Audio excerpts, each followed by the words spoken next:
Baby girl, I had to run. I'll be back a couple months. Kendall turned 21. Was up the street with 21. They could see me online, but they won't see me on the ones. I got Dubai plates in the California state. I got her waiting at my place. I got no baby on the wait. Lost days in the past. I'm talking maybe like. So guys, welcome back to another video. Yeah, so I've not really had a chance to film much over the past few weeks. I've just been doing a lot of admin stuff, a lot of stuff to do with the new store and also the previous brand that I owned as well. Well, I still own it, but it's called Sans Perel.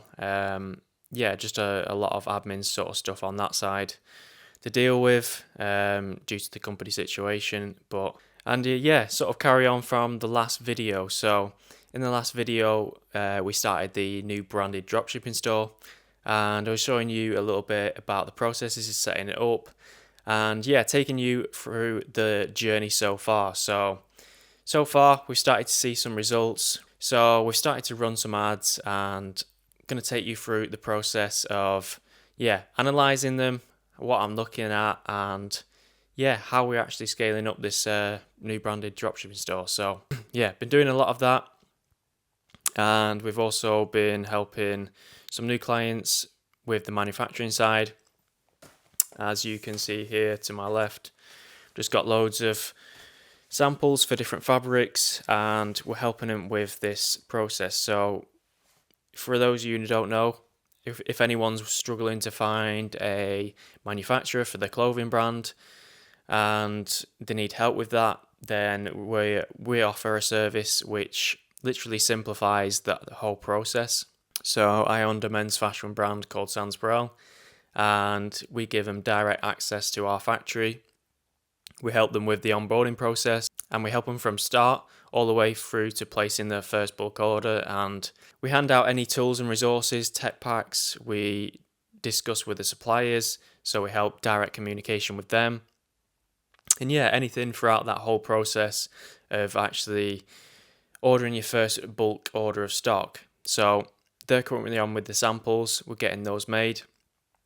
I've had another client that has just finished sampling, and we're just doing some final adjustments. So quite a few stuff going on at the minute. So trying to just get into that momentum thing again. So it's been a few months since I've obviously had an ecom brand. Due to the issues with the last one, which I've covered quite a bit in the previous videos, but it's just good to get back in the game, to get some skin in the game. It's just good to get back in the game again, start getting up some sales and stuff like that. So it reaffirms that sometimes you think you've lost it and you lost all these skills, but they're actually there. And the amount of time in which you can bounce back is pretty mad. So going to be on with that today, and take you through a little bit of a day in the life. So let's get on to it. So we're just about to jump on a call with a client, and we're just going to run through the samples that we've currently got. So we've made the initial samples, he's got them, and there's a few changes that we need to make, a few changes that we need to actually run over. So little details, just fits and simple sort of logo placements and different changes like that. So got about 5 minutes until that call. Going to see if I can film a little bit of it as well.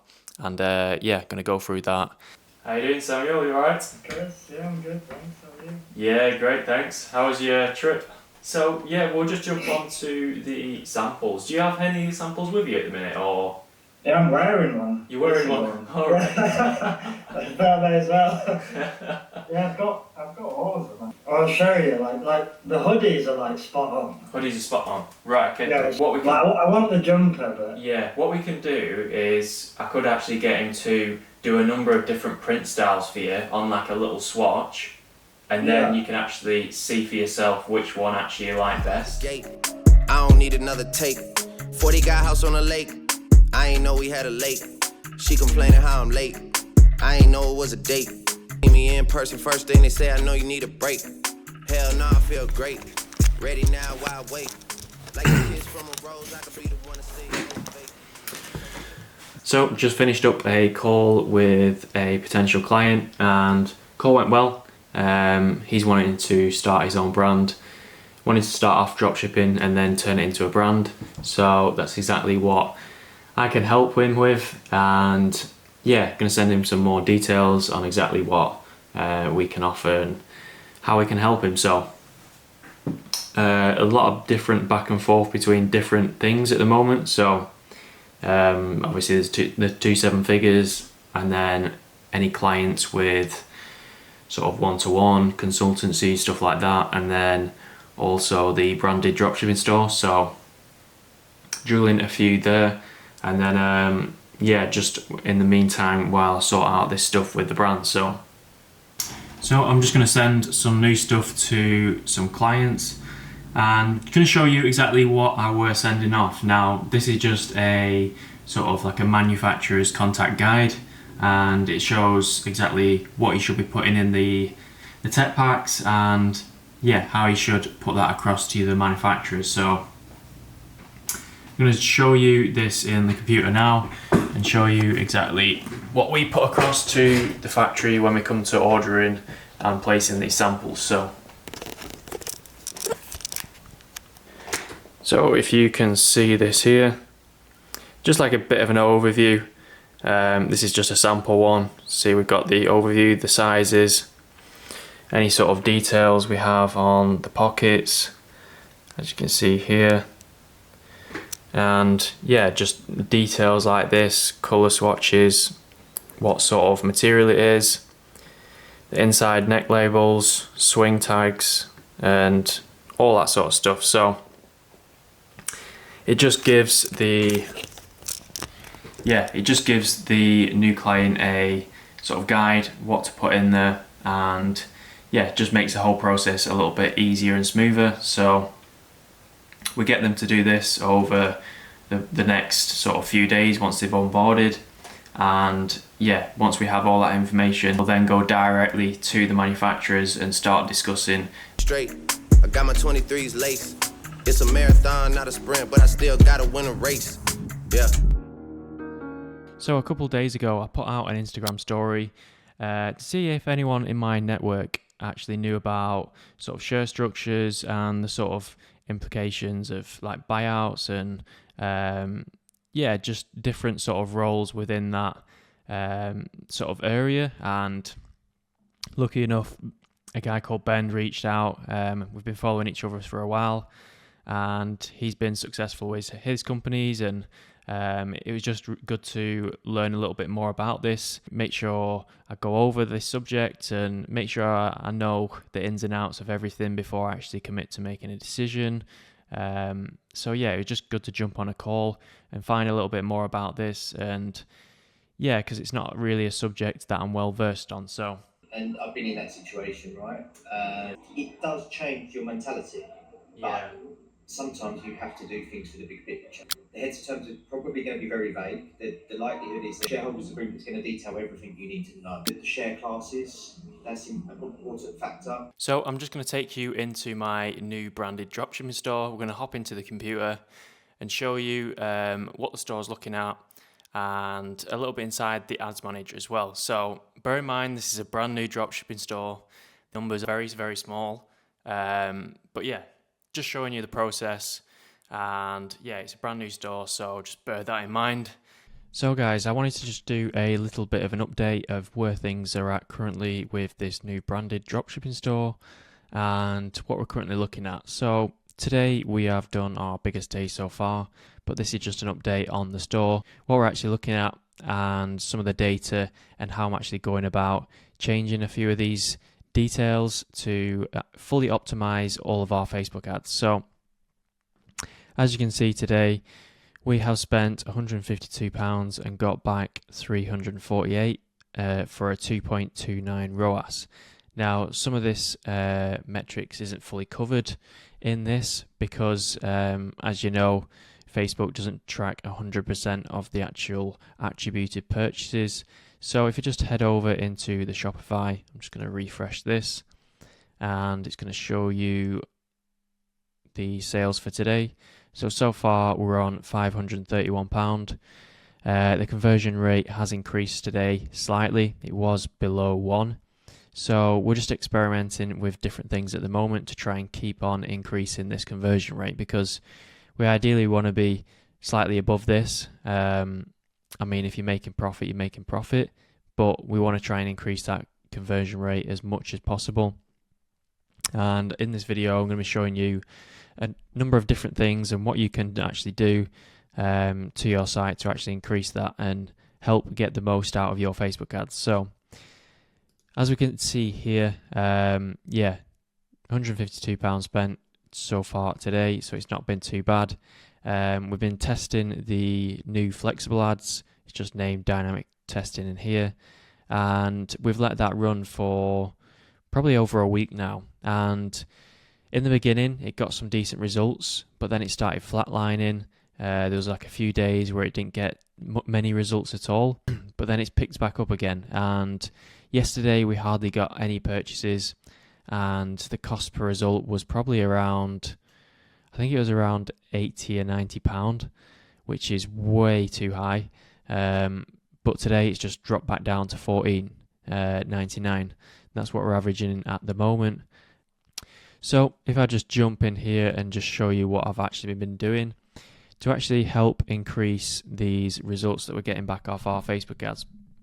As the past, probably say week, we've been sitting around probably a 0.9 to 0.8 conversion rate, which is not the best, and we need to help increase that. And today it's looking like it's so far increased. We're sitting at 1.46.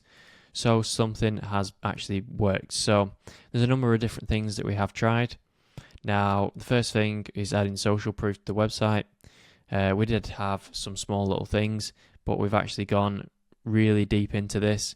We've optimized the website with gem pages, included some unboxing videos, some UGC videos, and just really sort of showing the social proof there, because if people are unboxing the products, showing them, so it's going to increase that social proof far more than just a standard sort of review that you can obviously edit. So having them videos there has just helped that as well. We've also optimized the cart as well. We've done a few little changes there, but it's mainly been down to one of the offers that we've done. This is what I'm going to come to now, is experiment with your actual pricing and offers. Now, to give you an example, this product was around £55 to £58 when we first started out, and yesterday we actually changed it to $49.95. But in order to try and bump up the average order value, we've included a buy two get one 15% off. Buy two get 15% off, sorry. And yeah, this is sort of, we're trying to get that customer in the mind of, if they buy two, then they're going to obviously save more. Yeah, and this has just helped bump up our average order value for now. And we've also tried including upsells as well. So yeah, so far we've done one in the cart, and we're actually going to update one in the purchase page. So there's going to be one on the thank you page, and we're going to update that as well. So the other one is actually, we've experimented with free shipping. So before this, we actually charged for shipping. I think it was about £3.50 that we were charging. That was just to help bump up our margins, but we're since trying it with free shipping. So we're going to see how that goes and see if the actual ad results actually warrant that better sort of free shipping. See if they actually can lower our CPAs. And this is something you're going to have to experiment with. Make sure you're jotting down all the changes which you're making.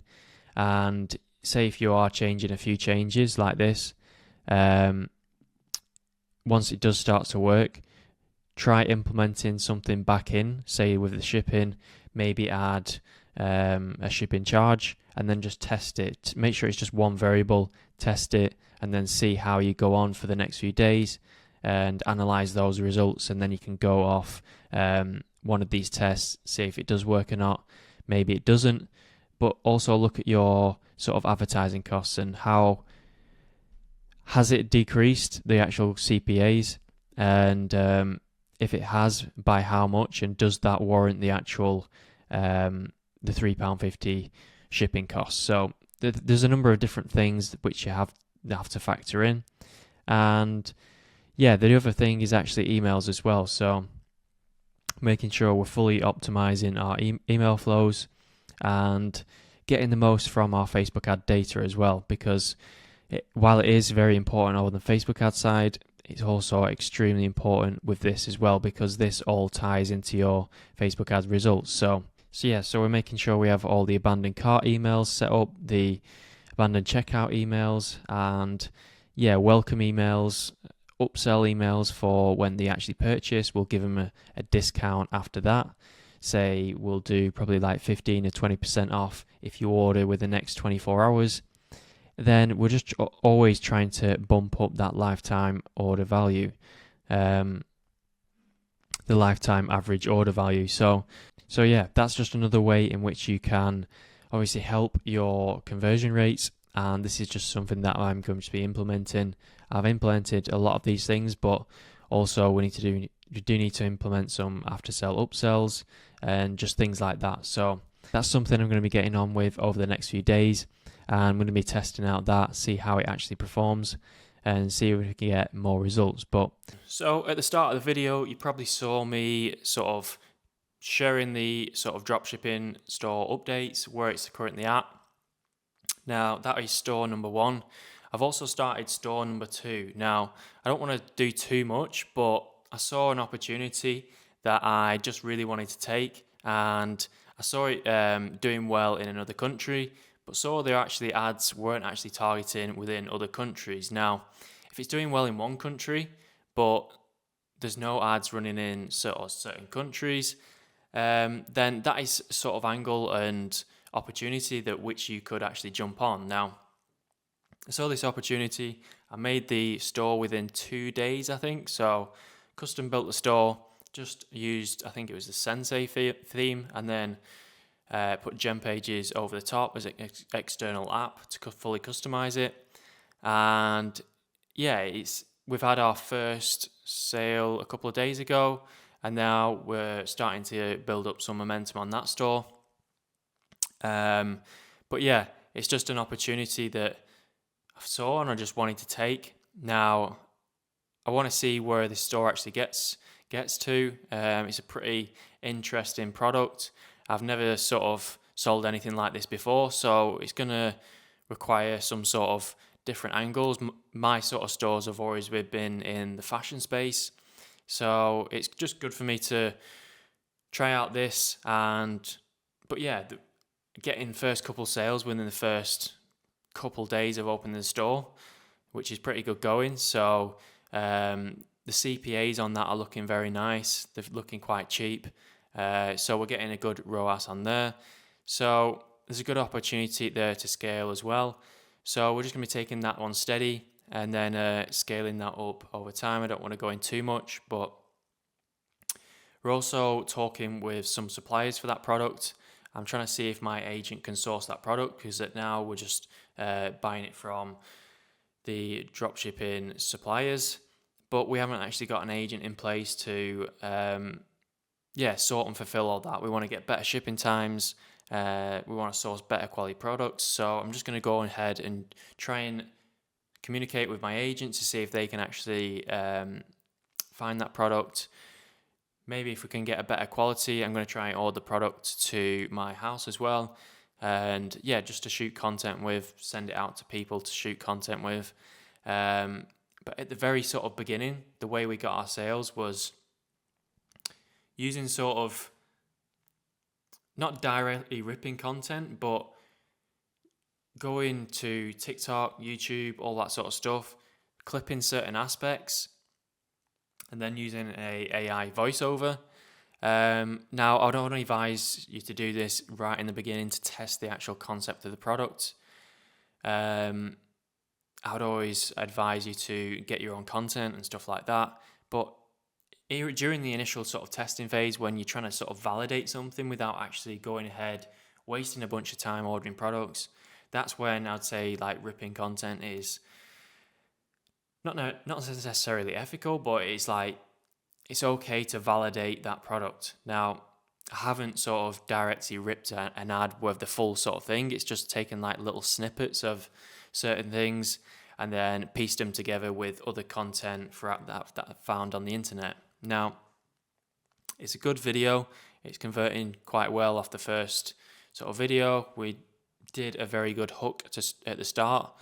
But yeah, it's converting quite well. So we're going to see where we can take that. But yeah, going to dive into this video now and share some insights on this. Watch this video here. I messed up so bad, guys. I borrowed her designer perfume and totally smashed it. She's never gonna let me borrow anything again. Right, I f***ed up so badly and I spilled my friend's expensive perfume. I've got the essence vault, so I'm gonna fix this before she even notices. What happened was, well, like, I'm really clumsy, right? I knocked it off my desk and I spilt the stuff everywhere, and I'm not spending hundreds to replace it. So I call up my smartest friend and I'm like, what am I gonna do to fix this? And she raves about the essence vault all the time because it smells exactly like designer. Of course, I had to order one and it shipped here so fast, and here it is. And the best part, it's only $4.95 and no one's gonna know that I switched them out. Plus, they've sold over 1.5 million bottles. And with a 30-day money-back guarantee, I'm sorted.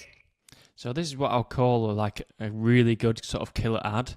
And this UGC creator has created a very good example of this. Now, it's using a real-life example of storytelling and how they can actually connect the product to the audience through that sort of story. They're not instantly selling right off the bat. They're telling sort of a relatable story, and they can build genuine connections with the customer and make people invested in your story. Now, take the ad that's linked here that we just watched. Now, this is a great example of an ad. Now, if we just take the example here, this is a very good ad, and it is clear towards the end of the video that it is an ad and they are selling products.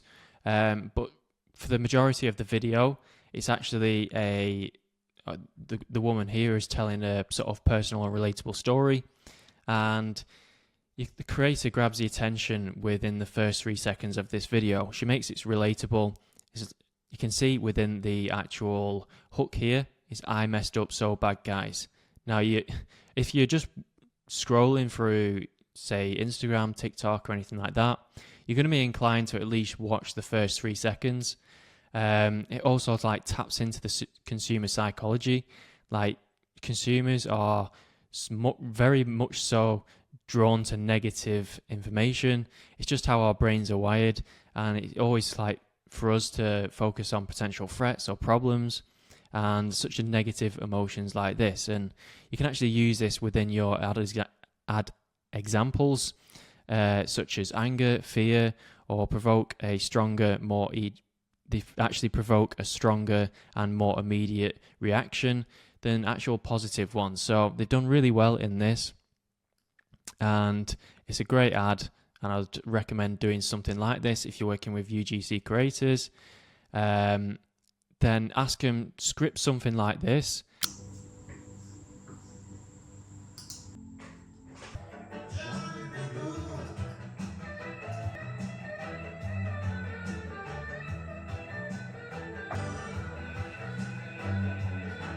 I'm not sure on which point in the video this is actually going to be in, but I'm just going to go over a few lessons of what I've learned recently and just come to the realization, because with everything that happened with the last business, I still can't say too much on what's happening and stuff like that, but we are trying to work out a few things, but ultimately it's just up in the air at the minute. But one thing I wanted just to touch on is I've had kind of had a sort of self-realization over the past maybe couple weeks, maybe a month.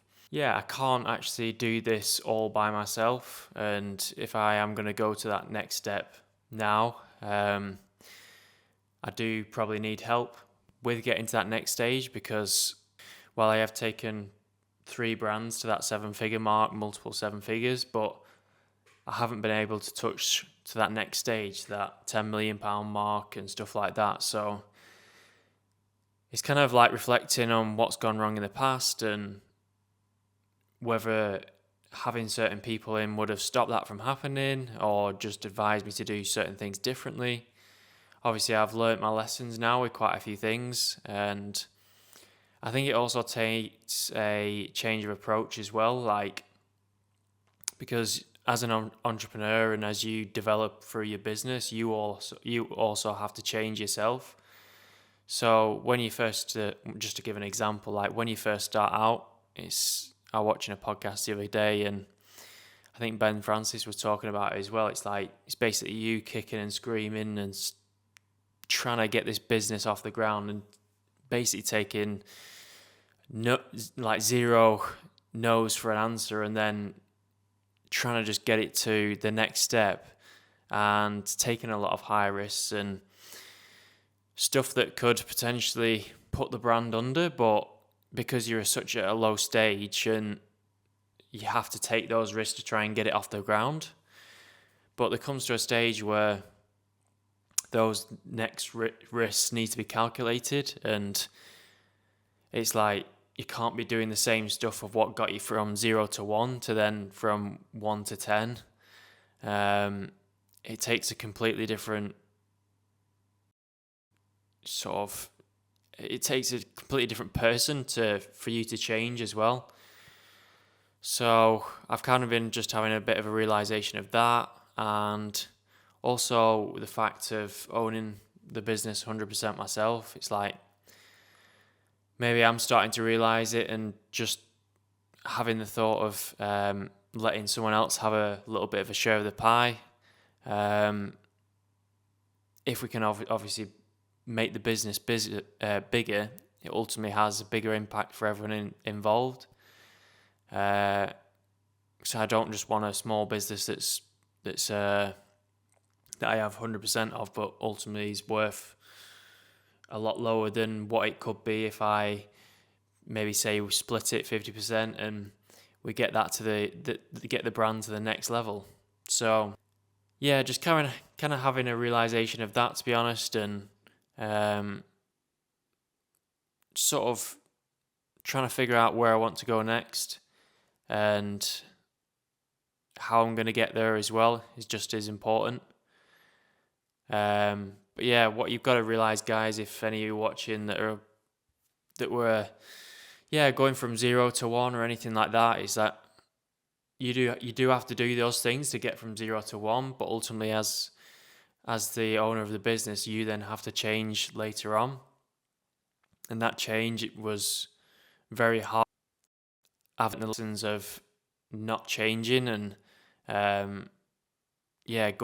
falling right back on my face again. So, well, ultimately a lot of it wasn't down to my fault. It was just, some of it was, but making that, it was ultimately, it was trying to take a risk to enhance the business, get more cash flow in. And I saw an opportunity, wanting to help someone, blah, blah, blah. I've mentioned about it in the previous videos, but yeah, it was ultimately me trying to be too high risk again and not thinking about the potential downsides. Whereas if I had someone there, obviously I won't do that. I won't do anything like that again, but it's just weighing up the options and having someone there to talk to who's got expertise in certain things. So yeah, I'm just going to cut it there because I don't know what I'm actually waffling on, but yeah, just a realization what I've been going through the past couple of weeks, sorry. What a tune.